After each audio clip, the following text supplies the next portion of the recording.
Okay, so far in our cluster, we've only had one Kafka and one Zookeeper, but what if you want multiple Kafka brokers so we can test a higher replication factor? Well, I'm glad you asked. So what we can do is start copying the configs. So we go to the config directory, and there's a server.property file right here.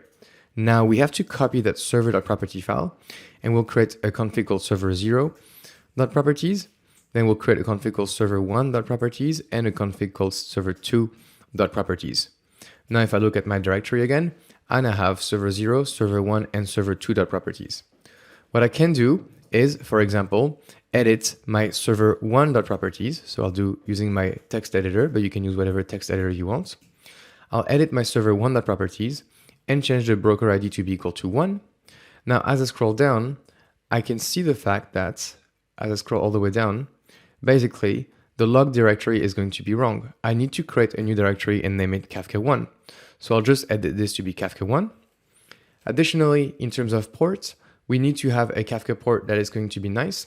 So I'm going to change the server socket settings and uncomment this line and set listeners equals plain text 9093.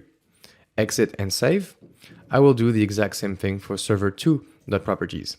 So I'll go all the way down, change the broker ID to be equal to 2, and I will change the listeners to be equal to 9094. So we have another port used for this broker. And then all the way down in the logs directory, I will say that I use a data Kafka2 directory. I exit and save.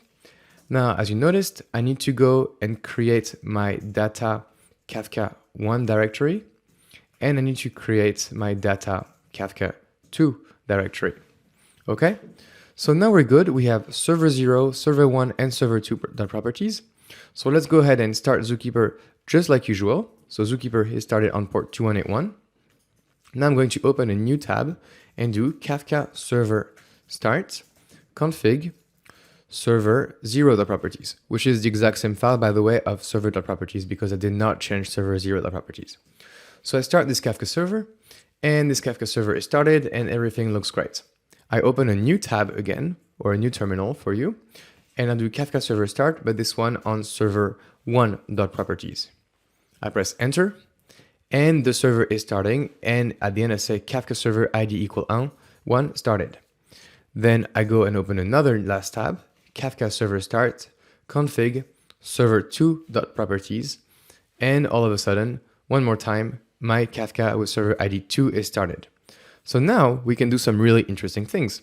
We can do Kafka topics, reference Zookeeper just like before, so 1001 2181, create a topic, we'll call it many reps, and I will have a create flag.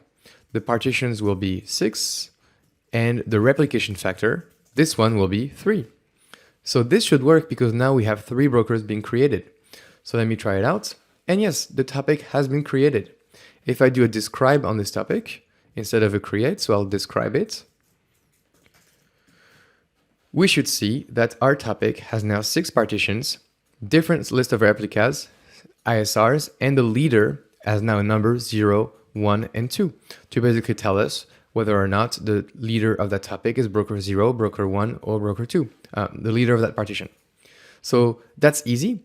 Now, how goes for a console producer? Well, you can do a console producer, and instead of, so we'll produce to our topic named many reps, okay? But instead of referencing 9092, we can do a couple things. We can add a comma and say 9093 as well. So we can have a list of broker, hence the name broker list, okay? And we can start producing and say, hello, how are you? I'm fine, thank you. Got a Kafka cluster, awesome. All right, so we've produced one message to each partition. Now I can stop and everything is fine, right? But what if we don't specify all the list of brokers and we, for example, only specify the last one? So we specify broker list equals 127.001.9094. So I'll go ahead and try this out. So trying sending messages to any partition. Let's see if it works. And so here, even though I was only connected to the broker 9094 at first in my broker list, As I said before, when you connect to one broker, they will be connected to all of them. So in here, after connecting to this one broker, we've been connected to the entire cluster and we were able to produce all these messages. We can verify that using a Kafka console consumer. And we set a bootstrap server to be equal this time to 127.001.9093, just for fun. The topic is many reps, and we'll read from beginning. As you can see, in there, we have all the messages. We get, let's see if it works, to any partition, trying sending messages, all the messages are here. So, and this time I connected to my broker number 2, or number 1 on port 9093. So as you can see here, using these any broker, we can send the messages to the entire cluster, and it's fine. Now, why would you set up a broker list with multiple brokers? Well, the reason we do this in production by specifying at least 2 or 3 brokers is that if one of these brokers is down, for example, this one is down, we can still do a first connection to this one. And when the connection is established to this one, we can connect to the entire cluster. So this is why we specify multiple brokers in broker list. But that's it. You have a Kafka cluster right now with 3 brokers. That was an easy configuration. And if you want to look at the data, you can go to the Kafka 2 directory, the Kafka 1, or the Kafka to see all the partitions, etc., etc. So I hope that helps, and I will see you in the next lecture.